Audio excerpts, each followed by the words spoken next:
अच्छा, अब में से पहले सारे स्टूडेंट्स ये बताइएगा कि आप लोगों ने पहले से स्टैट पढ़ रखी है, तो थोड़ा बहुत आइडिया है स्टैट का?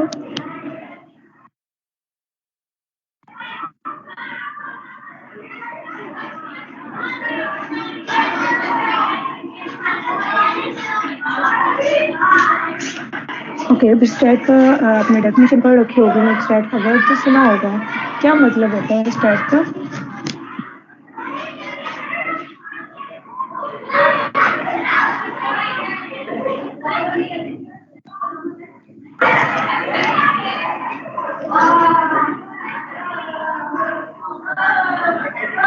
अच्छा, स्टैट को अगर हम सिंपल वर्ड्स में देखा जाए तो स्टैट का जो उर्दू में मीनिंग है वो होता है शुमारियात, क्योंकि शुमार करना, काउंट करना और एस्टिमेट लगाना। पूरे की पूरी जो स्टैट होती है वो हमारी कह लें कि एक चांस पे डिपेंड कर रही होती है ना, कि हम अपना डाटा कलेक्ट करते हैं अपनी पॉपुलेशन से, हम अपने सराउंडिंग से एक डाटा कलेक्ट करते हैं और उसको हम फिर नेक्स्ट हम ओवरऑल के लिए एक एस्टिमेट लगाते हैं, ठीक है ना। तो सबसे पहले फॉर एग्जांपल अगर आप हम मौसम के बारे में कोई अंदाज़ा लगाना चाहें, तो अगर बादल हैं तो हम क्या एस्टिमेट लगाते हैं कि हो सकता है कि आज बारिश हो। तो हम स्टैट को अपनी डेली लाइफ में भी यूज़ कर रहे होते हैं।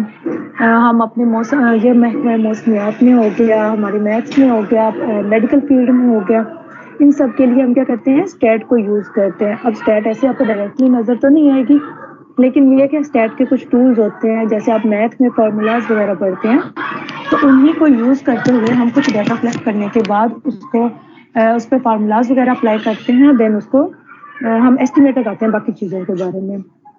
फर्स्ट ऑफ ऑल इसकी डेफिनेशन देखते हैं।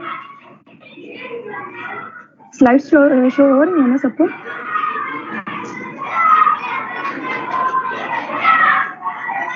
हाँ, कोई बुक बता दीजिएगा। जी ज़रूर, मैं आपको बुक जो है वो बाद में शेयर कर दूंगी, बल्कि आपको बता भी दूंगी। स्लाइड शो नहीं हो रही?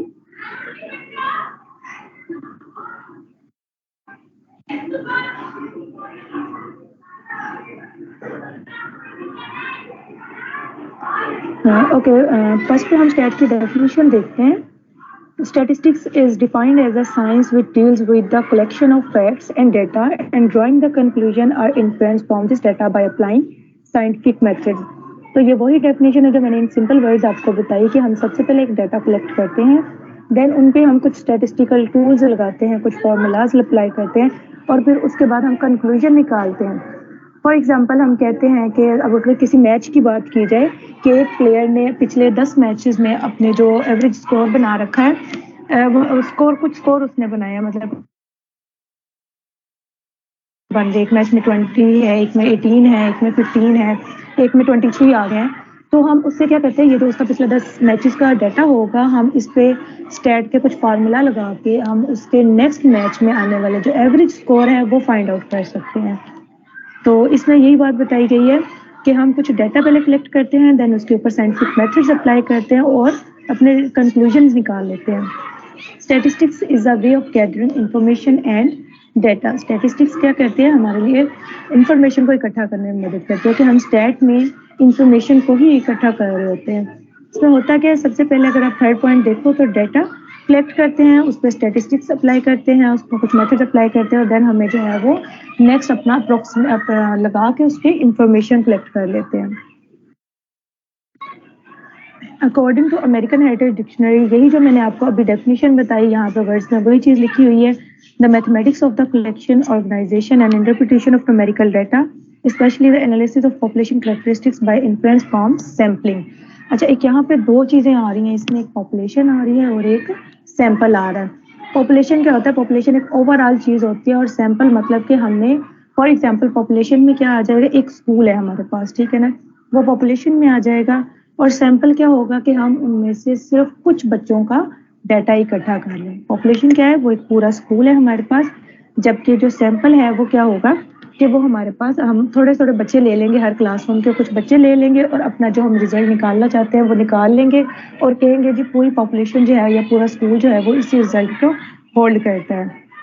और इसमें एक बात याद रखनी है, ये हमें कोई थ्योरेटिकल रिजल्ट्स नहीं देगा, इसमें न्यूमेरिकल डाटा होता है, न्यूमेरिकल कैलकुलेशंस होती हैं, इन शॉर्ट आप कह लें कि सारा मैथ इसमें यूज़ हो रहा होता है।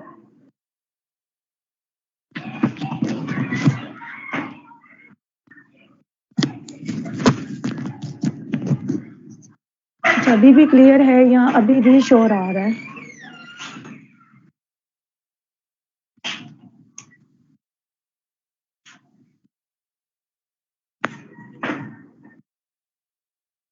हाँ, ज़रा कंफर्म कीजिएगा कि अभी भी शोर आ रहा है या आवाज़ क्लियर है आपको? ओके। Why study statics? हम स्टडी क्यों करते हैं स्टैटिक्स को? एक तो हम इसमें क्या कर रहे होते हैं, स्टैटिक्स में हम डेटा कलेक्ट करते हैं। अब आप आजकल का मैं देखें, ये पॉपुलेशन जो सेंसस शुरू हो गई, मतलब मरदमशुमारी शुरू हुई है। तो इसमें क्या करते हैं, इसमें हम डेटा कलेक्ट कर रहे होते हैं, ठीक है ना? इसी तरह से अगर फॉर एग्जांपल हम कहें कि हम मेडिकल फील्ड में इसको यूज़ करना चाह रहे हैं, तो मेडिकल फील्ड में इसको कैसे यूज़ करेंगे कि हम एक मेडिसिन अगर किसी को देते हैं, कुछ 10 लोगों को, 15 लोगों को, और वो उन पे कोई गलत रिएक्शन नहीं कर रही, मतलब कि उनको फ़ायदा हो रहा है, उस मेडिसिन का उनको फ़ायदा हो रहा है। तो हम क्या कहते हैं कि अगर हम ओवरऑल पॉपुलेशन को ये मेडिसिन देंगे, तो वो उन सब के लिए बेनिफिशियल होगी, ठीक है ना? तो इसमें स्टेट में हम करते हैं कि क्या है कि हम इसमें डेटा कलेक्ट करते हैं। नेक्स्ट है statistical techniques are used to make many decision that affect our lives. No matter what your career, you will make professional decisions that involve data, and understanding of statistical methods will help you make these decisions effectively. Next इसके कुछ uses लिखे हुए हैं, ये मैं आपके साथ slide share भी बल्कि की हैं, मैंने स्लाइड शेयर की है, तो आप इसको पढ़ लीजिएगा। इसमें ये डेली लाइफ्स के जो हैं वो लिखे हुए हैं कि यूजेस क्या होते हैं। और स्टैट्स में हम क्या पढ़ते हैं कि जी दो चीज़ों के दरमियान में रिलेशन पढ़ रहे होते हैं।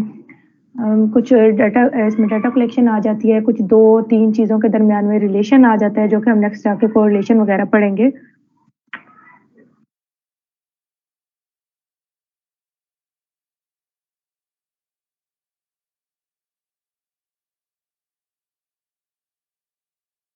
अब देखिए यहाँ पे फर्स्ट पे एक लिखा हुआ है कि स्टैटिस्टिक्स टेक्निक्स आर की of how traders and business man invest and make money.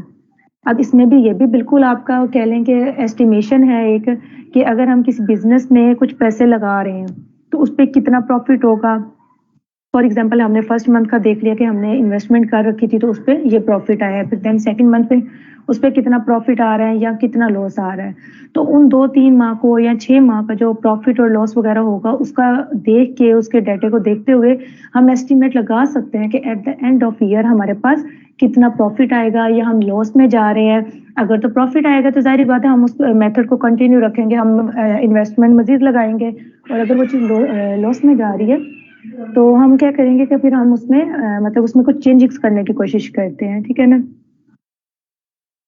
फिर industry tools are use in quality testing by product manager. अब क्वालिटी टेस्टिंग में भी यूज हो रही होती हैं कि जैसे मैंने आपको मेडिकल फील्ड की एग्जांपल दी कि हम इसमें एक मेडिसिन को चेक कर रहे होते हैं कुछ लोगों पे कि क्या वो इफेक्ट कर रही है या उससे सही रिएक्शन आ रहा है या नहीं। तो इस तरह से ये क्वालिटी टेस्टिंग के लिए भी आ जाते हैं। नेक्स्ट देखें, थर्ड पे इन्होंने मेडिकल फील्ड की एग्जांपल दे रखी है। Statistics play a big role in medical field before any drugs prescribed. Pharmacists show statistically valid rate of effectiveness.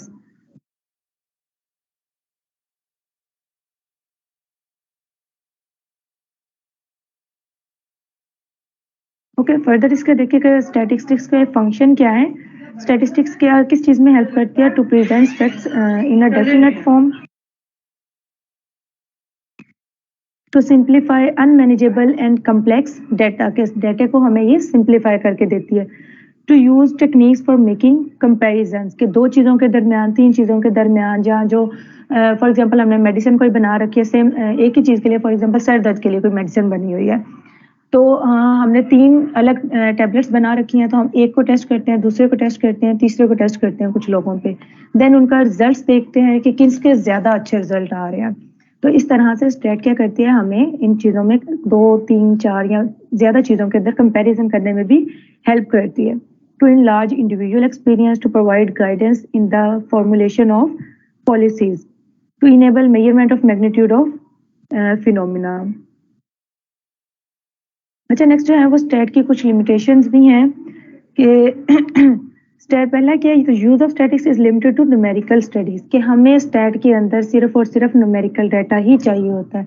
For example अगर हम ये कहें कि हम सिर्फ स्टूडेंट्स के नेम कलेक्ट कर रहे हैं ना, कि अगर एक स्कूल के बच्चों के नेम हम कुछ बॉयज़ के नाम ले लेते हैं, कुछ गर्ल्स के नेम ले लेते हैं, तो उससे हमारे पास ओवरऑल पॉपुलेशन का या ओवरऑल स्कूल का हमारे पास डाटा नहीं आएगा। हम ये नहीं कह सकते कि अगर फॉर एग्जांपल कोई 2 बच्चों का नाम उस्मान आ रहा है, 3 बच्चों का नाम लाइबा आ रहा है, तो हम ये नहीं कह सकते कि ओवरऑल स्कूल में से कोई 15 बच्चों का नाम उस्मान ही होगा या 20 बच्चों का नाम लाइबा होगा। तो हम ये इसमें इस तरह से एस्टीमेट नहीं लगा सकते। हमें इसमें न्यूमेरिकल डाटा चाहिए होता है। न्यूमेरिकल डाटा से मुराद कि हम ओवरऑल स्कूल में से हम कुछ सैंपल लेते हैं कि फॉर एग्जांपल हर क्लास में से हम 2-2, 3-3 बच्चे ले लेते हैं, ठीक है? अब हम देखते हैं कि उन 2 बच्चों की 2-2 बच्चों की या 3-3 बच्चों की जो एज है ना, वो क्या आ रही है कि कुछ की आ रही है 5 इयर्स, कुछ की 6 ईयर आ रही है या 12 ईयर आ रही है। तो वो अब ये हमारे पास एक न्यूमेरिकल डाटा है जो कि डिजिट्स में आ रहा है, ठीक है ना? ये हमारे पास न्यूमेरिकल डाटा है।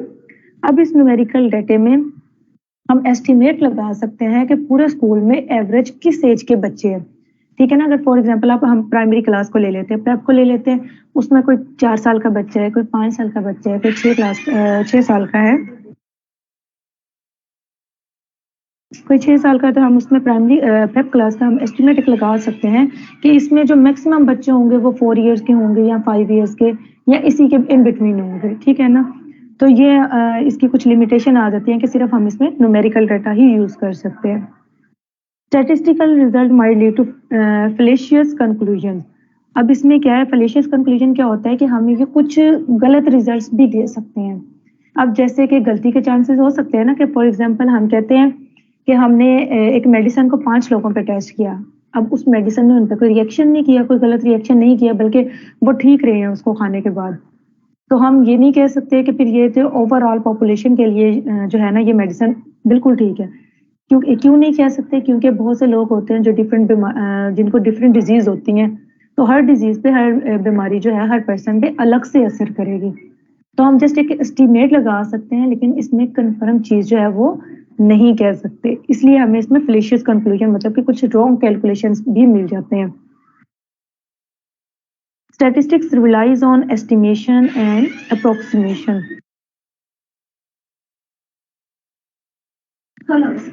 Statistics relies on estimations and approximations कि हम स्टेट में मोस्टली जो अप्रोक्सीमेट करते हैं या एस्टिमेट ही लगा रहे होते हैं कि कुछ डाटा हम कलेक्ट करने के बाद सैंपल डाटा जिसे कहते हैं कलेक्ट करते हैं, तो ओवरऑल पॉपुलेशन पे हम उसको अप्लाई कर रहे होते हैं। Next, statistical techniques deals with population or aggregate of individual rather than with individuals.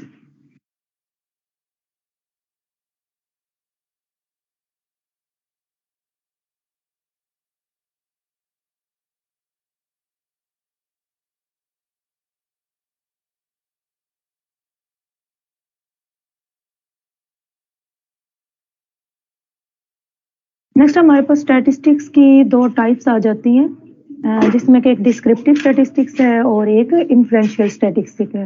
अब दोनों में पहले डेफिनेशन देख लेते हैं, फिर इसका मेन डिफरेंस आपको बताती हूँ कि जो डिस्क्रिप्टिव स्टैटिस्टिक्स है उसमें देखें as the name implies describes the data, ये डाटा को जस्ट डिस्क्राइब करती है। Descriptive statistics consists of methods for organising and summarising.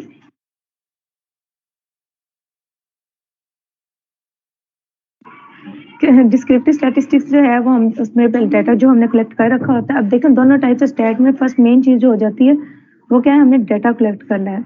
अब डाटे को कलेक्ट करने के बाद कुछ टूल्स हैं, कुछ स्टैटिस्टिक्स के मेथड्स हैं जिससे हम डाटे को ऑर्गेनाइज करते हैं, उसको उसके बारे में इंफॉर्मेशन कलेक्ट करते हैं। फॉर एग्जांपल में हमारे नेक्स्ट जाके मीडियन मोड वगैरह के फॉर्मूला पढ़ेंगे।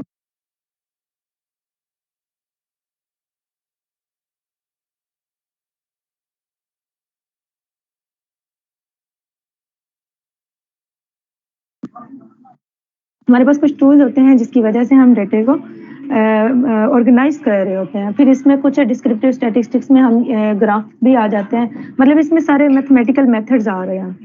These are the statistical procedures that are used to organize, summarize and simplify data. Descriptive statistics organize score in the form of a table or a graph. Descriptive statistics में हम क्या करते हैं, जो भी हमने डाटा कलेक्ट किया होता है उसको हम एक टेबल की फॉर्म में या तो कर लेते हैं, वो हम आगे नेक्स्ट फ्रीक्वेंसी डिस्ट्रीब्यूशन में पढ़ेंगे, या हम उसको ग्राफ की फॉर्म में पढ़ लेते हैं। अभी ग्राफ भी हम डिफरेंट टाइप्स ऑफ ग्राफ्स देखेंगे कि कौन कौन सी होती हैं, तो वो सारी क्या आ रही है उसमें डिस्क्रिप्टिव स्टैटिस्टिक्स में आ रही है, ठीक है ना। सिमिलरली इन्फ्लुएंशियल स्टैटिस्टिक्स जो है जैसे डिस्क्रिप्टिव स्टैटिस्टिक्स क्या कहता है, डाटा को ऑर्गेनाइज करता है या उसको समराइज करके बताता है, ठीक है, और वो कंक्लूजन हमें देता है। लेकिन इन्फ्रेंशियल स्टैटिस्टिक्स क्या है, inferential statistics are techniques that allow a researcher to study samples and then make a generalisation about the population. अच्छा, डिस्क्रिप्टिव स्टैटिस्टिक्स में क्या है कि जो डाटा हमने कलेक्ट किया होता है उसमें सिर्फ उसको समराइज करना है, उसको ऑर्गेनाइज करना है, मतलब कि कोई डाटा इरिस्पेक्टिव मैनर में पड़ा होगा है, कोई वैल्यू इरिस्पेक्टिव मैनर्स में है तो ये उसको एक तरतीब लगा के हमें बताता है, ठीक है, कि हम इस पर टूल्स यूज करके हम इसकी एक तरतीब लगा लेते हैं। जबकि इन्फ्रेंशियल स्टैटिस्टिक्स हमें क्या करते हैं कि हम जो डाटा कलेक्ट किया होता है सैंपल के बारे में, तो वो उस पे सैंपल के बारे में जो डाटा होता है वहां से वो हमें जो है वो पॉपुलेशन के बारे में इंफॉर्मेशन दे रहा होता है। अभी जितनी भी हमने मेडिकल वगैरह की एक बात की वो सारी किस में आ जाती हैं, वो इन्फ्रेंशियल स्टैटिस्टिक्स में आ जाती हैं। अब यहाँ पे दोनों में देखिए हमने एक एग्जांपल भी दी है कि डिस्क्रिप्टिव स्टैटिस्टिक्स में देखें, a cricket player wants to estimate his average score for the last 20 games. एक क्रिकेट प्लेयर है, वो चाहता है कि वो उसके पिछले जो 20 गेम्स में उसने अपने स्कोर बनाए हैं उसके एवरेज स्कोर वो देखना चाह रहा है कि उसने कितने बनाए हैं ना, एस्टिमेट लगाना चाह रहा है। तो सिंपल हम क्या करेंगे, उसके 20 मैचेस के स्कोर लेंगे। फॉर एग्जांपल जैसे मैंने आपको पहले बताया कि एक मैच में उसके 20 स्कोर आ रहे हैं, एक में 15 है, एक में 25 है। तो हम क्या करेंगे, उसके 20 ये वैल्यूज कलेक्ट कर लेंगे, देन उसके ऊपर एक स्टैटिस्टिकल फॉर्मूला लगाएंगे जिसकी वजह से हमें एवरेज मिल जाएगी उसकी। इसी तरह से इन्फ्रेंशियल स्टैटिस्टिक्स में क्या है, a cricket player wants to estimate his chance of scoring based on his current season average. इसका मतलब क्या है कि उसने एक, इसमें हम क्या करेंगे, एक सैंपल ले लेंगे। पिछले में डिस्क्रिप्टिव में क्या है, सिर्फ हमें एक एवरेज मिलेगी कि पिछले 20 मैचेस में उसने एवरेज इतना स्कोर बनाया है, ठीक है, कि एक में 15 था, एक में 20 था, एक में 18 था, एक में 19 था। तो हम कहेंगे ओवरऑल अगर हम बात करें तो अप्रोक्सीमेटली उसने 18 स्कोर बनाए हैं या 19 बनाए हैं। लेकिन इन्फ्रेंशियल स्टैटिस्टिक्स से हमें क्या पता चलेगा, अगर हम उसके पिछले 20 मैचेस के स्कोर देखें तो उससे हमें एक अंदाजा मिले लगेगा कि अभी जो अगला वो 21वां मैच खेलेगा उसमें वो अप्रोक्सीमेटली कितना स्कोर बना सकता है, ठीक है।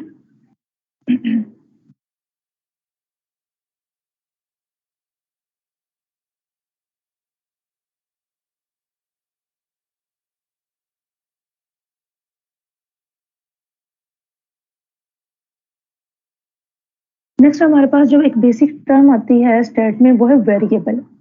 आप में से कोई बताएगा कि वेरिएबल क्या होता है? आपने अगर मैथ पढ़ रखा है, ज़ाहिर है एमकॉम के स्टूडेंट है शायद आप, तो आपने वेरिएबल के बारे में पढ़ रखा होगा मैथ में। तो वेरिएबल क्या होता है?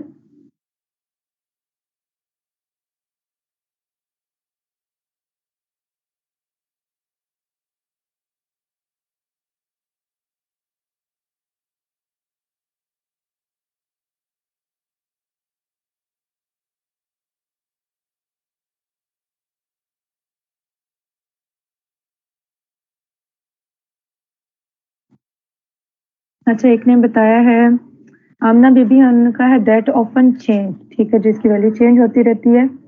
और सलमान सलीम है ए टू जी वेरिएबल्स होते हैं। अब ये वेरिएबल्स की डेफिनेशन नहीं है, मैंने आपसे एक कॉन्सेप्ट पूछा है कि आपके माइंड में क्या कॉन्सेप्ट है वेरिएबल का, कि वेरिएबल क्या चीज होती है। ओके, नेक्स्ट इन्होंने बताया है these are the factors who change, ठीक है, it represent some mathematical object. हाँ, रिप्रेजेंट करने के लिए यूज होते हैं लेकिन इसकी ये डेफिनेशन नहीं है।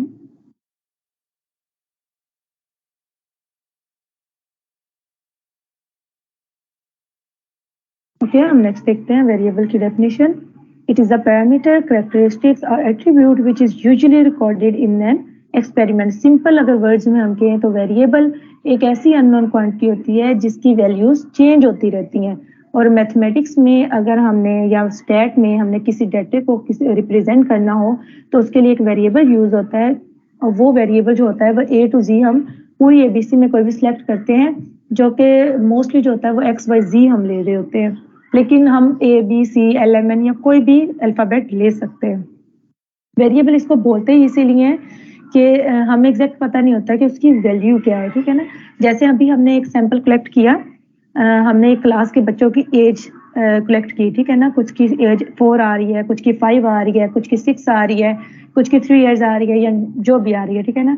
तो अब इसमें जो एज है ना, एज को हम कहते हैं कि एज एक वेरिएबल है। क्योंकि ये पर्सन टू पर्सन वेरी कर रही है। सिमिलरली जो वेरिएबल होता है वो person to person, things to things ये वेरी करता है, इसकी वैल्यू चेंज होती रहती है। For example variable is gender and attributes में बी मेल एंड फीमेल। अच्छा आप देखिए ना वेरिएबल क्या है, जैसे अभी हमने एज की बात की तो हमने क्लास जो लेंगे उसमें एज जो है वो एक वेरिएबल आ जाएगा। नेक्स्ट उसकी ईयर्स आ रहे हैं 4 ईयर्स, 5 ईयर्स, 6 ईयर्स, वो सारे उसके एट्रीब्यूट्स आ रहे हैं, मतलब कि उसकी खुसूसियत कह लें या कह लें कि एक स्पेसिफिक चीज जो हम आगे ले रहे हैं। यहाँ पे सिमिलरली एक एग्जांपल दे रखी है जेंडर की, कि अगर हमने चेक करना हो कि स्कूल में कितने मेल हैं कितने फीमेल हैं, तो हम जो वेरिएबल है उसको क्या नाम देंगे, जेंडर का, और देन जो उसके मेल और फीमेल जो है वो एट्रीब्यूट्स में आ जाते हैं। The variables that share numerical information measurements are called quantitative or numerical variable. अब वेरिएबल भी दो तरह के होते हैं, एक क्वांटिटेटिव वेरिएबल होता है और एक न्यूमेरिकल वेरिएबल होता है। अब जो कि हम इस तरह से न्यूमेरिकल वैल्यूज कैलकुलेट करने के लिए कर रहे होते हैं, फॉर एग्जांपल हमारे पास 5 वैल्यूज हैं और हमने उसकी एवरेज निकालनी है, तो वो एवरेज क्या होगी, वो एक न्यूमेरिकल कह लें या न्यूमेरिकल वेरिएबल है, या उसको हम कह सकते हैं कि वो एक क्वांटिटेटिव वेरिएबल है, ठीक है ना। लेकिन the variable that shield non numerical information और मेजरमेंट्स आर कॉल्ड क्वालिटेटिव और कैटेगोरियल वेरिएबल। अब जैसे हमने अभी ऊपर एग्जांपल में कहा जेंडर जो है वो एक वेरिएबल है और ये क्वालिटेटिव वेरिएबल में आ जाता है, ये क्वांटिटी में नहीं आएगा। क्वांटिटी वो जिसमें नंबर्स आ रहे होते हैं, और क्वालिटेटिव वेरिएबल आ जाता है जेंडर, क्योंकि इसमें मेल या फीमेल ये क्वांटिटी नहीं है, ये सिर्फ एक एट्रीब्यूट है उसका मेल या फीमेल, तो ये वेरिएबल जो है ये क्वालिटेटिव वेरिएबल है।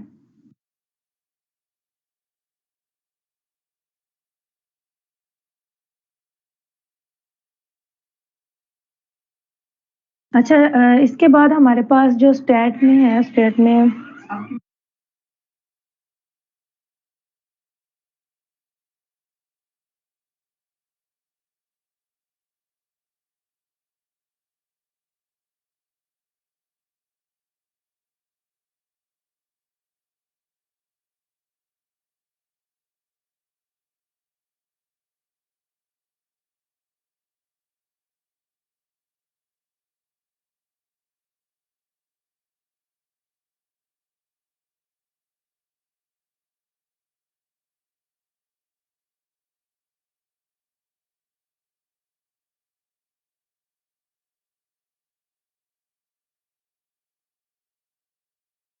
हमारे पास लेवल ऑफ मेजरमेंट्स में कुछ स्केल्स आ जाते हैं कि स्टैटिस्टिक्स में हम जो डाटा कलेक्ट करते हैं वो 4 टाइप्स का हो सकता है, ठीक है ना।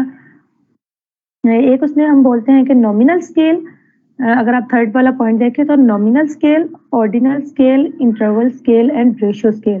स्टैट के अंदर हमारे पास ये 4 स्केल्स ऐसे हैं जो कि हमें डाटा के बारे में इंफॉर्मेशन में हेल्प करते हैं, इंफॉर्मेशन लेने में, ठीक है ना।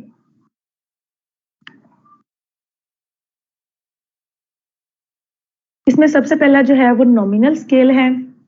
नॉमिनल का अगर हम नाम देखें नॉमिनल, तो ये नेम को रिप्रेजेंट कर रहा है, तो किसी भी चीज का जो नेम होगा, मतलब स्टैटिक्स में जैसे अभी हमने एक एग्जांपल की मेल फीमेल वाली, तो ये जो डाटा है ये हमारा आता है नॉमिनल स्केल के ऊपर।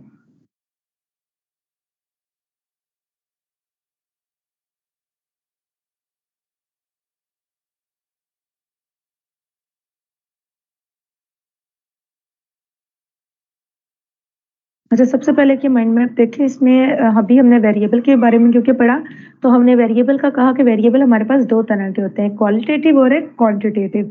तो क्वांटिटेटिव को हमने दूसरा नाम दिया था न्यूमेरिकल वेरिएबल का, जबकि क्वालिटेटिव को हम कहते हैं कैटेगोरिकल वेरिएबल के। ये हमने डाटा की कैटेगरीज बनाकर देता है। अभी मैंने 4 का जिक्र किया कि हमारे पास 4 स्केल्स होते हैं इसके अंदर, स्टैट के अंदर लेवल ऑफ मेजरमेंट्स के अंदर हमारे पास 4 स्केल्स होते हैं, nominal scale, ordinal scale, interval and ratio scales. तो जो नॉमिनल एंड ऑर्डिनल स्केल हैं ये जस्ट हमें डाटे का बारे में कह लें कि क्वालिटेटिव इंफॉर्मेशन देते हैं, जबकि जो इंटरवल और रेशियो स्केल हैं ये हमारे उसके न्यूमेरिकल डाटा प्रोवाइड करते हैं, न्यूमेरिकल इंफॉर्मेशन देते हैं। तो यहाँ पे ये मैप के अंदर यही चीज दिखाई हुई है कि जो कैटेगरी वेरिएबल में है वो आ जाते हैं नॉमिनल स्केल में और ऑर्डिनल स्केल में, जबकि जो न्यूमेरिकल वेरिएबल है उसमें डिस्क्रीट और कॉन्टिन्यूस, ये डिस्क्रीट से मुराद इंटरवल स्केल है, जबकि कॉन्टिन्यूस जो है वो हमारे पास रेशियो स्केल में आ जाता है। नेक्स्ट इनकी डेफिनेशंस हैं। द नॉमिनल मेजरमेंट्स या नॉमिनल स्केल बोल सकते हैं इसको, nominal scale. Nominal scale is the value name the attribute uniquely, कि ये सिर्फ किसी भी क्वांटिटी के नेम के हवाले से हो सकता है, कि उसका नेम बता सकता है। जैसे हम कह लें हमने एक डाटा कलेक्ट किया 500 स्टूडेंट्स का, ठीक है ना।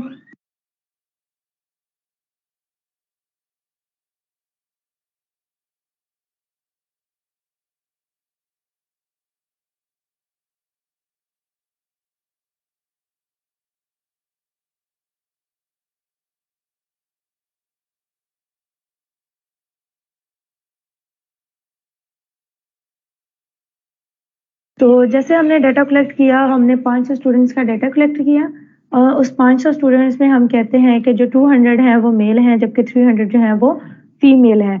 तो ये डाटा जो है ये हम लिखते हैं नॉमिनल स्केल के अंदर। सिमिलरली अगर हमने किसी घर के अफराद का अंदाज़ा लगाना हो तो उसमें चिल्ड्रन कितने, मतलब बेबी गर्ल्स कितनी हैं, बॉयज़ कितने हैं, तो ये सारा किस में आ जाता है, नॉमिनल स्केल में आ जाता है। नेक्स्ट है हमारे पास ऑर्डिनल स्केल या ऑर्डिनल मेजरमेंट। तो ऑर्डिनल स्केल में क्या आता है, ordinal level variables are nominal level variables with a meaningful order, कि ये भी होता तो वही है कि नॉमिनल स्केल वाली चीज ही है, लेकिन इसमें क्या होता है, इसमें एक ऑर्डर आ जाता है, ठीक है ना। जैसे कि हम कहें कि क्या छोटे बड़े की बात कर लेते हैं कि दो बहन भाई हैं, वो छोटा है बड़ा है, तो वो इसमें एक तरतीब आ जाती है ना, ऑर्डर आ जाता है कि बड़ा ये है, मेल बड़ा है, फीमेल छोटी हैं। तो इसमें इसी तरह से ऑर्डिनल से मुराद क्या है, एक ऑर्डर है। जैसे हम कुछ कह लें कि हमारे पास नंबर्स हैं 1 2 3 4 5, तो अगर ये हमने वैसे लिखे है, मतलब पहले 5 लिखा है, फिर 4 लिखा है, फिर 1 लिखा है, या फिर 10 लिखा है, तो इधर हम इसको एक तरतीब में लगा देते हैं, तो इसको हम क्या कहते हैं, ये हमने इसको एक ऑर्डर में लिख दिया है। तो ये आ जाती है ऑर्डिनल मेजरमेंट्स। नेक्स्ट हमारे पास आता है इंटरवल मेजरमेंट। इंटरवल इंटरवल से मुराद एक साइज है, एक इंटरवल है। फॉर एग्जांपल हम ये कह दें कि 1 से लेके 5 तक, 6 से लेके 7 तक, ठीक है ना। ये एक इंटरवल होता है, एक साइज बन जाता है कि हमने बस इस क्वांटिटी से लेके इस क्वांटिटी तक ही चीज इसमें आ सकती है, ठीक है। फॉर एग्जांपल हम एज का डाटा कलेक्ट कर रहे हैं अगर, तो हम एक इंटरवल बना देंगे कि भाई एज 5 से लेके 10 तक के बच्चे इस कैटेगरी में आएंगे, कि या वो क्लास प्रेप से लेके 3 तक एडमिशन ले सकते हैं। इसी तरह से हम कह लें कि हम 11 ईयर से लेके 12 ईयर्स तक के बच्चों को हम फलानी क्लास में एडमिशन देंगे। तो ये उसमें क्या आ जाता है, ये एक इंटरवल मेजरमेंट्स आ जाती हैं।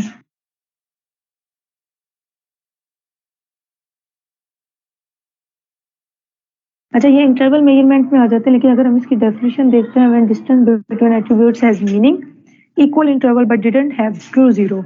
अब ट्रू जीरो से क्या मुराद है, ट्रू जीरो से क्या मुराद है कि अगर जैसे कि हम कहते हैं 2 माइनस 1 करते हैं, तो एग्जैक्टली इसका आंसर क्या आएगा, 1 ही आएगा। और यही चीज इक्वल है 11 माइनस 10 के, इसका भी आंसर 1 आएगा। सिमिलरली अगर हम 15 माइनस 13 करते हैं तो क्या आता है, आंसर 2 आता है। और वही हम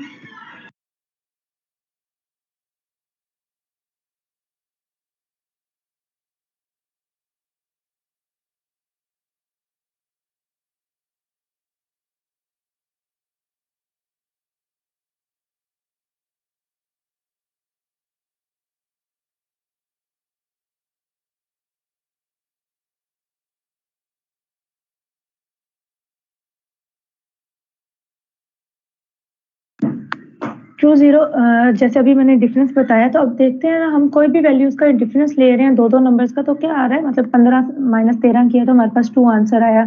इसी तरह से 10 माइनस 8 करेंगे तो हमारे पास 2 आंसर आएगा। तो इसको हम बोलते हैं इनकरेक्ट। ट्रू जीरो है, इट मीन्स दोनों वैल्यूज के दरमियान अगर हम डिफरेंस ले रहे हैं तो वो सेम डिफरेंस आ रहा है।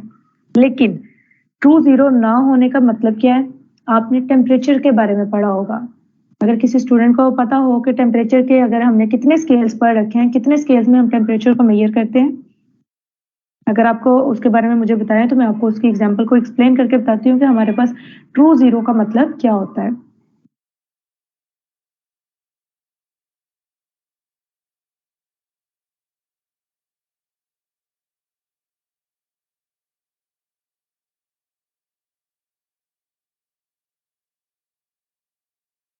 ओके, 3 स्केल्स हैं, लेकिन कौन-कौन से स्केल हैं?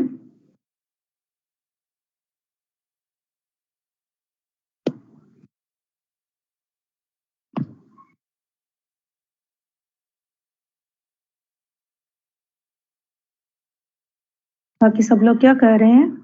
कि सिर्फ क्लास जॉइन करके अलग रखा हुआ है मोबाइल को?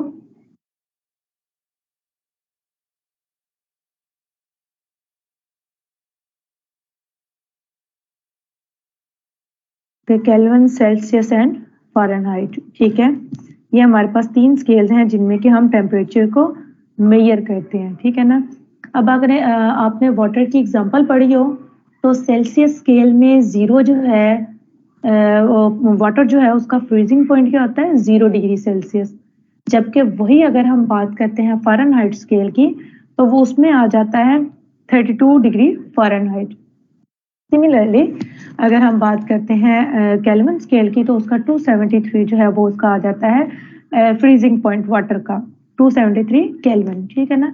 मतलब सेल्सियस में 0 डिग्री, फ़ारेनहाइट में 32 डिग्री एंड केल्विन में 273 डिग्री।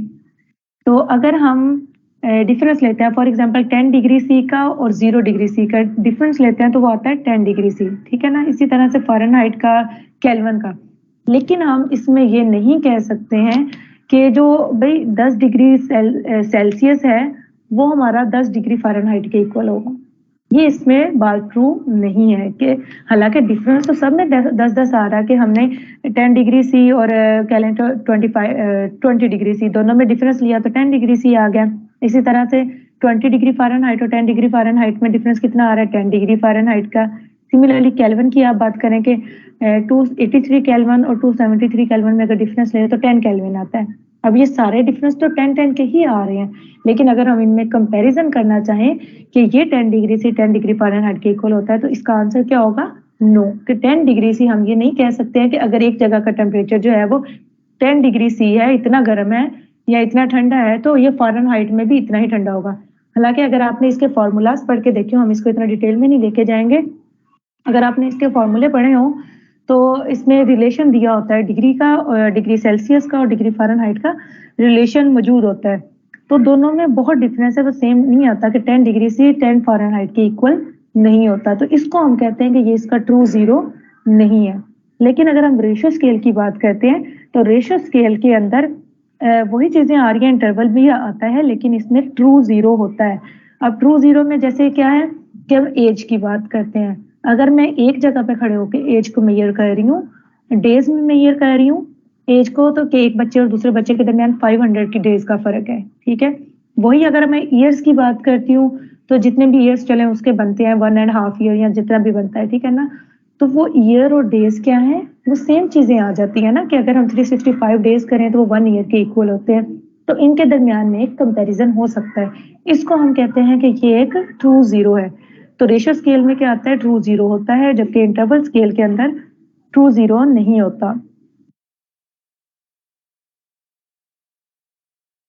यहाँ पर एग्जांपल दी हुई है, पहले नॉमिनल स्केल में है जिसमें जेंडर आ रहा है। अभी जेंडर की जो एग्जांपल मैंने पीछे दी कि मेल फीमेल जो है ये नॉमिनल स्केल में आ जाते हैं। सिमिलरली ऑर्डिनल स्केल है, उसमें हम ऑर्डर करते हैं कैटेगरीज को, ऑर्डर बना देते हैं कि कौन सी चीज बड़ी है, कौन सी चीज छोटी है, या कौन सी अच्छी है, कौन सी बुरी है, इस तरह से। Rank in class, order of finish के मतलब अगर कोई रेस हो रही है, अब उसमें जो फर्स्ट पोजीशन पे है, सेकंड पोजीशन पे है, थर्ड पोजीशन पे है, तो ये क्या है? एक ऑर्डर आ गया, ठीक है। इस तरह इंटरवल स्केल है, इंटरवल स्केल में किसी के टेस्ट स्कोर्स आ जाते हैं। कि अब टेस्ट स्कोर की अगर बात करें ना, चलो टेम्परेचर को भी अगर हम छोटे टेस्ट स्कोर की बात करते हैं, हम कहते हैं कि जी एक स्टूडेंट जो है उसने एक सब्जेक्ट में 48 मार्क्स लिए हैं 50 में से। एक सब्जेक्ट में उसने क्या किया है? 38 मार्क्स लिए हैं। और एक सब मतलब 5 सब्जेक्ट्स में वो 30 टू 40 के बिटवीन ले रहा है मार्क्स, लेकिन एक सब्जेक्ट में जाकर वो 10 मार्क्स ले लेता है। तो क्या हम ये कह सकते हैं कि ये बच्चा नालायक है और वो बच्चा जिसमें जिसने सब सब्जेक्ट्स में एवरेज मार्क्स लिए हैं वो बच्चा लायक है? तो इस तरह से उनमें कंपैरिजन नहीं हम कर सकते, ठीक है ना। किसी एक चीज की बुनियाद पे हम उसमें कंपैरिजन नहीं कर सकते। तो ये इंटरवल स्केल में आ जाती हैं।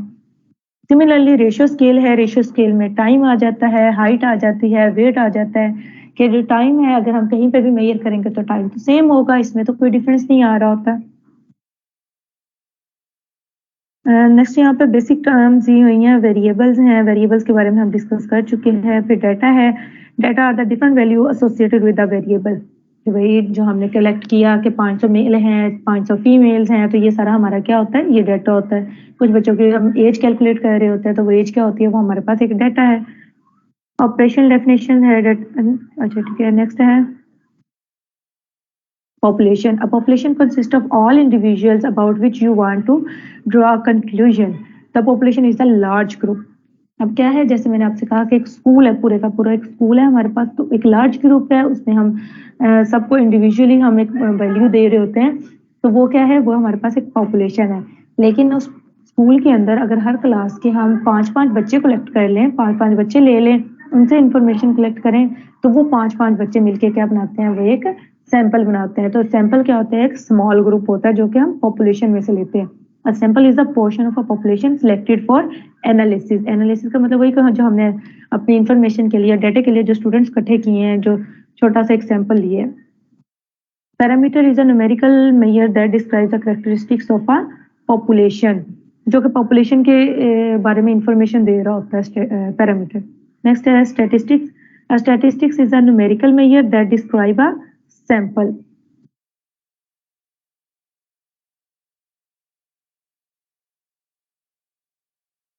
अच्छा, यहाँ तक अभी जो हमने जितना पढ़ा, हमने इसमें क्या पढ़ा है, हमने वेरिएबल के बारे में पढ़ा, स्टैट की डेफिनेशन, स्टैट की 2 टाइप्स पढ़ी, वो कहाँ पे यूज हो रहे हैं।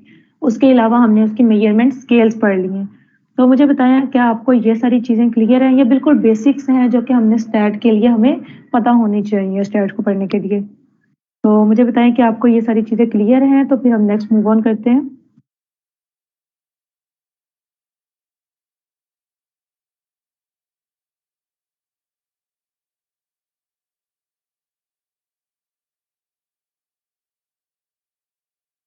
Okay, good.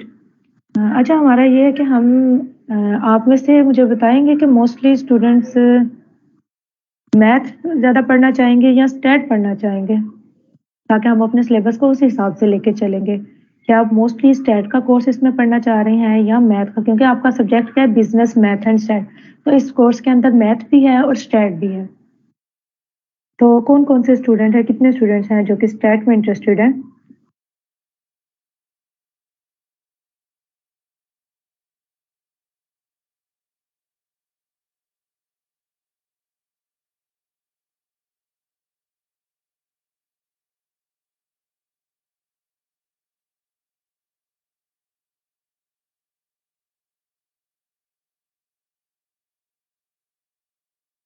ओके, यहाँ पे मोस्टली स्टूडेंट हैं वो स्टैट के हैं। अच्छा ठीक है, देखते हैं।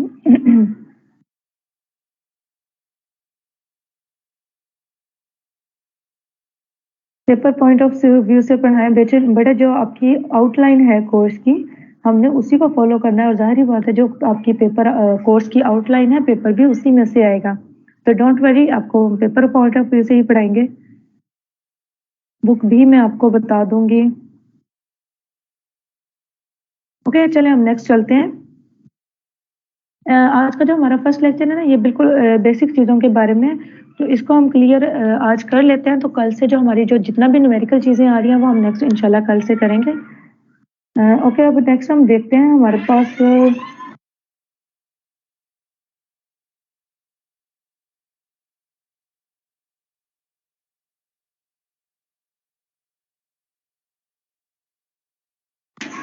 नेक्स्ट जो है वो हमने कुछ ग्राफ्स के बारे में पढ़ना है कि स्टैट के अंदर जो है वो हम डाटा है कितने तरीकों से शो कर सकते हैं। हमारे पास फर्स्ट जो इसमें आता है वो है बार चार्ट। हमारे पास डिफरेंट टाइप्स हैं, इसमें बार चार्ट्स आते हैं, पाई चार्ट्स आते हैं, फ्रीक्वेंसी पॉलीगॉन्स आती हैं, हिस्टोग्राम्स आती हैं। तो फर्स्ट में इसमें आ रहा है बार चार्ट। अब बार से आप लोगों के माइंड में आ रहा होगा कि हमारे पास या तो वर्टिकल कह लें कि हमारे पास रेक्टेंगल्स आ जाती हैं, या हॉरिजॉन्टल रेक्टेंगल्स आ जाती हैं। कि बार होते क्या है, बार बार में हमारे पास रेक्टेंगल्स होती हैं, तो उसकी मदद से हम एक चार्ट बनाते हैं।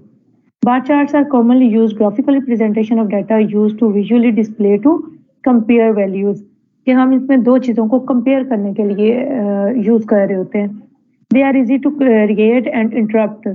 इंटरप्रेट कि हमें इसको तो बनाना इसको आसान है, इसको बार चार्ट्स को बनाना आसान है और इससे रिजल्ट्स भी हमें बहुत जल्दी से देखने से पता लग जाते हैं।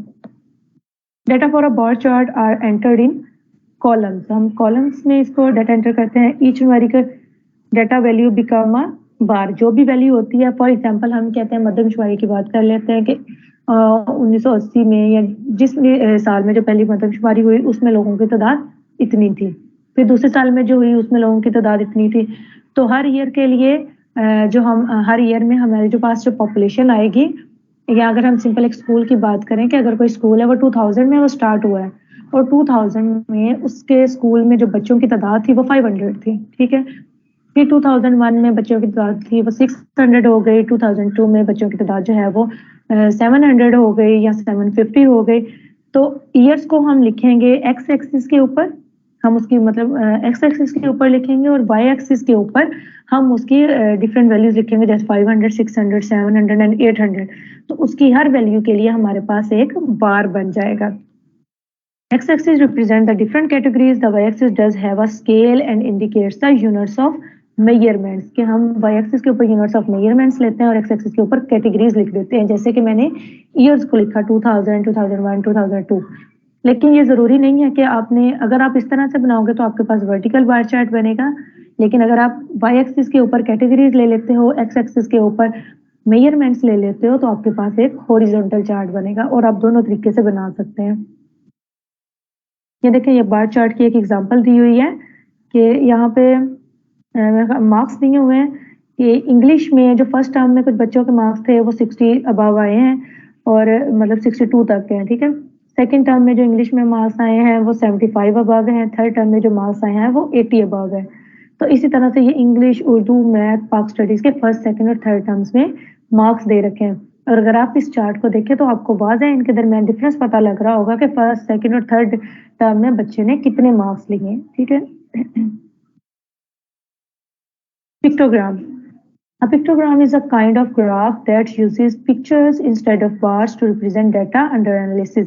कि हम इसमें क्या होते हैं, जो डाटा होता है उसकी पिक्चर्स यूज कर रहे होते हैं। हम इसमें कोई बार नहीं बनाते, कोई हम इसमें लिखते नहीं है, हम इसमें जस्ट पिक्चर्स लेते हैं। A pictogram may include a symbol plus graphic elements such as border, back pattern or color that is intended to convey specific information। Pictogram, अगर आपने जैसे पिक्टोग्राम में क्या है वो पिक्टोग्राम आपने देखा होगा, अगर आप रोड पे वो लगे होते हैं, साइन बोर्ड्स लगे होते हैं, तो वो किसके, वो पिक्टोग्राम की एग्जांपल्स में आ रहे हैं। यहाँ पे कुछ एग्जांपल्स दी हुई हैं, ठीक है। जैसे ये इंग्लिश के अंदर जो है वो अल्फ़ाबेट्स को शो करने के लिए है, मैथमेटिक्स में ये कैलकुलेटर वगैरह की पिक्चर्स हैं, फिर कंप्यूटर है, केमिस्ट्री के लिए ये हमारे पास जो फ्लास्क वगैरह होती हैं उनकी पिक्चर्स लगाई हुई है। तो ये सारे क्या है, हमें बताते हैं कि ये किसका ऑब्जेक्ट है। जैसे माइक्रोस्कोप है तो ये फिजिक्स में भी आती है और बायोलॉजी में भी आ जाती है। और स्पोर्ट्स को शो करने के लिए इसमें हम कोई क्रिकेट की, उसकी बैट की, बॉल की, फुटबॉल की कोई भी पिक्चर लगा सकते हैं जो कि शो कर रही हो कि ये स्पोर्ट्स से रेलिवेंट है। Next, histograms है। Histogram is a type of graph that provide a visual interpretation of numerical data by indicating number of data points that lie within the range value. These range values are called classes। जैसे histograms में क्या होता है, हम intervals लेते हैं, हम कुछ values लेते हैं, फॉर एग्जांपल के 65 से 70 ले लिया कि उसमें कितने लोग आ रहे हैं।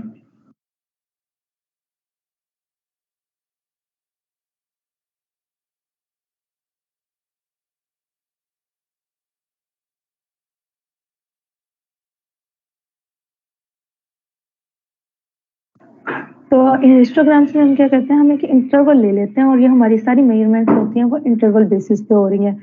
और जो इंटरवल होता है, फॉर एग्जांपल जैसे अभी बात कर रही थी कि हमने कोई पॉपुलेशन कलेक्ट की, उसमें हमारे पास जो कुछ लोग हैं, एक घर के अफराद की बात कर लो कि एक घर में कुछ बच्चे हैं जिनकी एज जो है वो 5 ईयर्स है, कुछ की 6 ईयर है, कुछ की 15 ईयर्स है, देन उनमें कुछ लोग और रह रहे हैं जैसे पेरेंट्स हैं उनकी एज 30 to 35 है। तो इस तरह से हम एक, जब इसकी हम फ्रीक्वेंसी बनाते हैं हम एक इंटरवल ले लेते हैं कि 5 से लेके 10 ईयर्स तक कितने लोग आ रहे हैं, सिमिलरली 11 से लेके 15 तक कितने लोग आ रहे हैं। तो ये 5 से 10 तक का जो साइज है ना, इसको हम बोलते हैं कि ये उस क्लास की रेंज आ रही है, हर वैल्यू एक क्लास बनाती है, इंटरवल जो होता है वो एक क्लास कहलाती है। Histogram look similar to bar charts की, ये बार चार्ट्स की तरह का ही होती है। The height of the bar corresponds to the relative frequency of the amount of data in the class. इसकी एग्जांपल देखते हैं। A bell shaped picture shown usually present a normal distribution. अच्छा यहाँ पे नीचे कुछ मार्क्स दिए गए हैं 50, 60, 70, 80, 90 एंड 100, ठीक है। और लेफ्ट साइड पे जो वाई एक्सिस है उस पे स्टूडेंट्स की तादाद दी गई है 5, 10, 15 एंड 20, ठीक है। तो यहाँ पे हम कहते हैं कि जैसे इन्होंने कहा कि कोई 4 स्टूडेंट है एक क्लास में जिन्होंने कि 60 मार्क्स लिए हैं, ठीक है। देन 70 मार्क्स लेने वाले जो है वो स्टूडेंट्स है तकरीबन वो 12 या 13 स्टूडेंट्स हैं जिन्होंने 70 मार्क्स लिए हैं। सिमिलरली 75 आ जाता है जिन, क्योंकि 60 के बाद एक बार चार्ट छोड़ा हुआ है, देन 70 लिखा है, तो इसका मतलब जो दरमियान वाला बार चार्ट है वो 65 का है। तो 75 कितने बच्चों ने लिए हैं मार्क्स? 15 ने। इसी तरह से 80 मार्क्स जो है वो कितनों ने लिए हैं? 20 स्टूडेंट्स ने। तो ये इस तरह से ये क्या बनाई है, इसमें भी वो बार चार्ट ही बनते हैं, लेकिन इसमें हम एक इंटरवल ले लेते हैं कि जो 60 जो है मार्क्स हैं वो इतने स्टूडेंट्स ले रहे हैं, 70 मार्क्स हैं वो इतने स्टूडेंट्स ले रहे हैं। अच्छा, बेल शेप का मतलब ये कि ये जो बार चार्ट बनी है इसको अगर हम एक स्ट्रेट लाइंस के साथ मिला दें, तो अगर आप ये ऊपर ब्लैक वाली शेप देखो, ब्लैक लाइन जो है वो एक बेल की तरह, घंटी की तरह है, तो इसलिए इसको, इस ग्राफ को नाम दिया गया है बेल शेप्ड। नेक्स्ट हमारे पास बाई मॉडल शेप आ जाती है। बाई मॉडल क्या होता है? बाई मॉडल यूज होता है दो डाटा को कंपेयर करने के लिए। This shape may show that the data has come from two different systems। कि इसमें हम दो डिफरेंट तरह के डाटे जो है वो एक ही ग्राफ पे शो कर रहे होते हैं। सिमिलरली हमारे पास राइट स्क्यूड और लेफ्ट स्क्यूड डिस्ट्रीब्यूशन आ जाती हैं। अच्छा, लेफ्ट स्क्यूड और राइट स्क्यूड में मतलब क्या होते हैं? तो ये वही है, हिस्टोग्राम्स ही हम बनाते हैं जिसमें बेल शेप एक बनती है, लेकिन कुछ हिस्टोग्राम कह लें कि ऐसी बन जाती हैं जिसमें झुकाव एक तरफ को ज्यादा हो जाता है, या तो लेफ्ट तरफ को झुकाव हो जाता है या राइट साइड पे हो जाता है। अभी जो आपके सामने पिक्चर है राइट स्क्यूड डिस्ट्रीब्यूशन की, तो इसमें क्या है, डाटे का झुकाव जो कम, मतलब कि कम कम कम होता जा रहा है डाटा, वो किस तरफ को हो रहा है? राइट साइड को। इसलिए हम कहते हैं कि राइट स्क्यू डिस्ट्रीब्यूशन, वो स्क्यू हुई हुई है डिस्ट्रीब्यूशन, ठीक है। अगर तो राइट साइड साइड से वो कम हो रहा है डाटा, मतलब कि जाके एक्स एक्सिस को मिल रहा है, तो हम उसको राइट स्क्यू डिस्ट्रीब्यूशन कहते हैं। और अगर वो लेफ्ट साइड पे जाके एक्स एक्सिस को मिल रहा है तो उसको हम बोलते हैं left skew distribution. Next next है यूनिफॉर्म डिस्ट्रीब्यूशन। यूनिफॉर्म डिस्ट्रीब्यूशन में क्या होता है? यूनिफॉर्म का मतलब होता है कि मतवाजन, ठीक है ना, कि यूनिफॉर्म में तमाम जितना भी डाटा आ रहा होता है वो तकरीबन सेम किस्म का आ रहा होता है, कि उसकी हाइट्स सेम आती है।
ओके जी, नेक्स्ट हमारा आता है uniform distribution. Uniform distribution provides little information about the system. It may describe a distribution which has several modes, several peaks. इसमें मतलब कि तकरीबन सारे डाटा की पीक जो है वो सेम होती है, उनकी हाइट जो है वो सेम होती है। Uniform distribution often means that the number of classes is too small, मतलब कि नंबर ऑफ क्लासेस जो है, क्लास साइज जो है, फॉर एग्जांपल जैसे हमने एज की बात ही की थी, हम 3 to 5 to 10 ईयर्स लेने की बजाय अगर हम कह दें कि 5 साल से लेके 5 साल 1 मंथ या 5 साल 6 मंथ तक के कितने लोग हैं, इतना छोटा छोटा इंटरवल साइज बना दें, तो जाहिर है उसमें तकरीबन सब में एक एक दो दो इतने के लोग आ रहे होंगे, तो सबकी पीक्स जो है वो हाइट्स जो है वो सेम आएगी ग्राफ की। नेक्स्ट हमारे पास फ्रीक्वेंसी पॉलीगॉन आ जाती है। The frequency polygon is a graph that displace the data by using lines that connect points plotted for the frequency.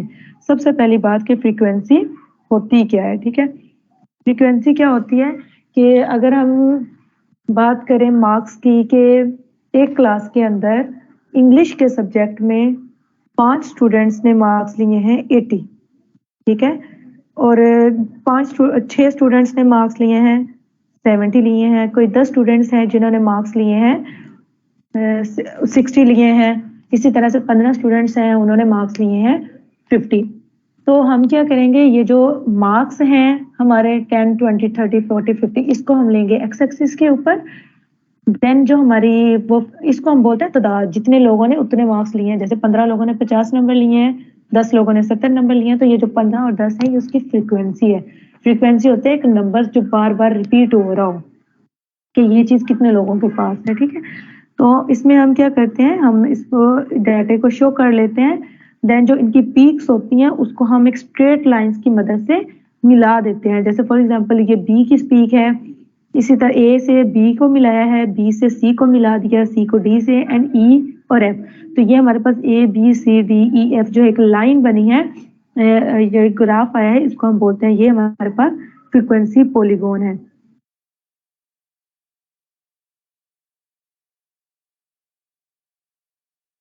हाँ, कहते हैं कि फ्रीक्वेंसी डिस्ट्रीब्यूशन जो फ्रीक्वेंसी पॉलीगॉन जो है वो हिस्टोग्राम की ही तरह है, लेकिन इसमें जो मेन डिफरेंस आ रहा है, हिस्टोग्राम में रेक्टेंगल्स होती हैं और उसको हम मिलाते हैं एक कर्व शेप के साथ, जिसको हमने कहा था कि बेल शेप आई है हमारे पास, लेकिन जो फ्रीक्वेंसी पॉलीगॉन होती है इसमें हम स्ट्रेट लाइंस के साथ मिलाते हैं। अब यही डाटा है, अगर हम इसको एक बेल शेप कह लें कि कर्व्स के साथ मिलाएं, कर्व और लाइन में डिफरेंस होता है, लाइन स्ट्रेट होती है, कर्व में थोड़ा सा बेंड होता है, ठीक है ना। तो अगर हम कर्व के साथ मिलाएंगे तो हमारे पास हिस्टोग्राम बनेगी, लेकिन अगर हम स्ट्रेट लाइंस के साथ बनाते हैं तो वो हमारे पास फ्रीक्वेंसी पॉलीगॉन आ जाती है। नेक्स्ट हमारे पास स्कैटर प्लॉट है। स्कैटर का मतलब होता है, स्कैटर का मतलब क्या होता है, फैला हुआ, कि कोई चीज यहाँ पड़ी हुई है, कोई वहां पड़ी हुई है। इसी तरह से स्कैटर प्लॉट क्या होता है कि हमारे पास कुछ डाटा ऐसा आ गया है कि चलो इसको भी छोड़े, अगर हम इसकी डायग्राम देखते हैं, डायग्राम देखें तो हमारे पास नीचे लिखा है थर्ड एग्जाम स्कोर और लेफ्ट साइड पे लिखा हुआ है फाइनल एग्जाम स्कोर। तो थर्ड मतलब ये इन दोनों में कंपैरिजन में हमारे पास डाटा किस तरह का है, कुछ पॉइंट्स स्कैटर हुए हुए हैं। तो इस तरह का जो डाटा हमारे पास आएगा ना, मतलब कि ना तो ये एक तरतीब में आ रहे हैं, ना एक स्ट्रेट लाइन में आ रहे हैं, ना किसी कर्व शेप में आ रहे हैं, बस कोई पॉइंट एक जगह पे पड़ा हुआ है, कोई दूसरी जगह पड़ा हुआ है, तो इसको हम कहते हैं ये हमारे पास स्कैटर प्लॉट है। और ये स्कैटर प्लॉट जो है वो नेक्स्ट रिग्रेशन वगैरह में जाके हम इसको स्टडी करते हैं। A scatter plot is used to plot the data in XY plane to show how much one variable or data set is affected by another। तो इसमें भी उन्होंने क्या किया है कि अगर एक में उसके मार्क्स थे 65 आए हैं, तो दूसरे फाइनल एग्जाम्स में कितने उसके आ रहे हैं, 125 तक आ रहे हैं, तो दोनों के कंपैरिजन से पॉइंट्स आते हैं इसमें। These points are sometimes called markers, and positions of these points depends on the values of the column set on XY axis. Scatter plot gives good visual picture of the relationship or association between two variables or data set and aids to interpretation of the correlation coefficient or regression model। तो ये हम जब इसको regression में जाके इसको deeply पढ़ेंगे तो आपको इसका ज्यादा समझ आ जाएगी।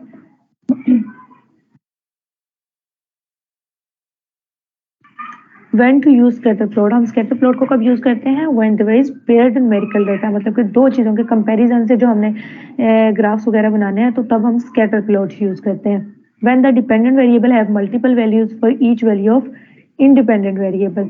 तो फॉर एग्जाम्पल एक स्टूडेंट है, ठीक है, वो एक इंडिपेंडेंट वेरिएबल है, एक स्टूडेंट है, वो एक इंडिपेंडेंट वेरिएबल है वो चीज। लेकिन उसके सेकंड टर्म में मार्क्स आए हैं 50, थर्ड टर्म में उसके मार्क्स आए हैं 60। तो अब उसके दो चीजें होंगी ना, दो डिपेंडेंट चीजें आ गई हैं, एक सेकंड टर्म आ गया और एक थर्ड टर्म आ गया। When the researcher tries to determine whether the two variables are related, फिर हम इसका दो वेरिएबल्स का आपस में हम कंपैरिजन करने के लिए इसको यूज करते हैं। नेक्स्ट पाई चार्ट है। Pie chart displays data in an easy pie slice format with varying sizes.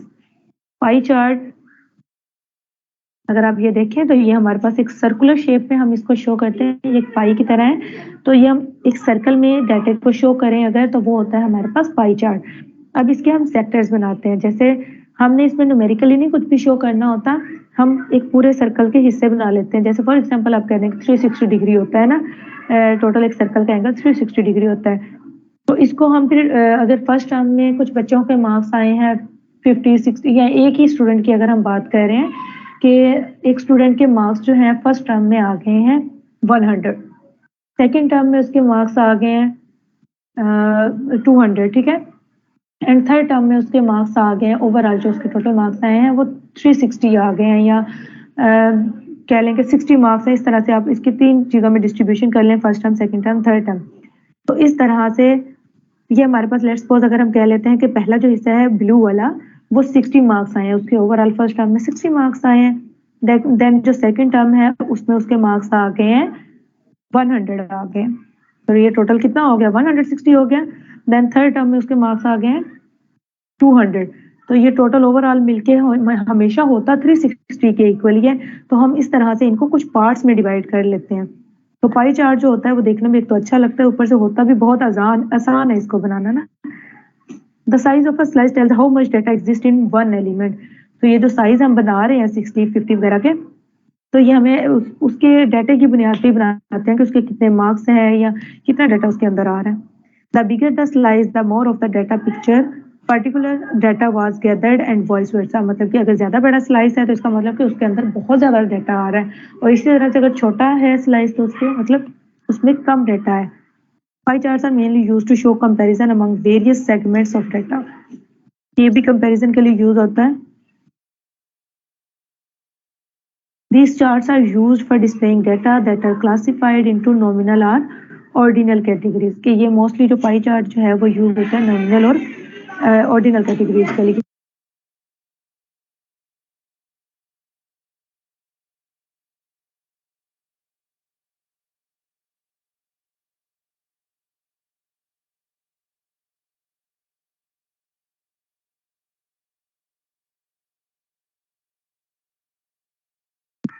अच्छा, आज के लेक्चर में जो भी हमने पढ़ा है, आपने क्या करना है, अभी आप लोगों के पास 10 मिनट है। हमने आज जो भी पढ़ा है आप शॉर्ट सी एक समरी मुझे इसकी लिख के भेजेंगे आप कि आज के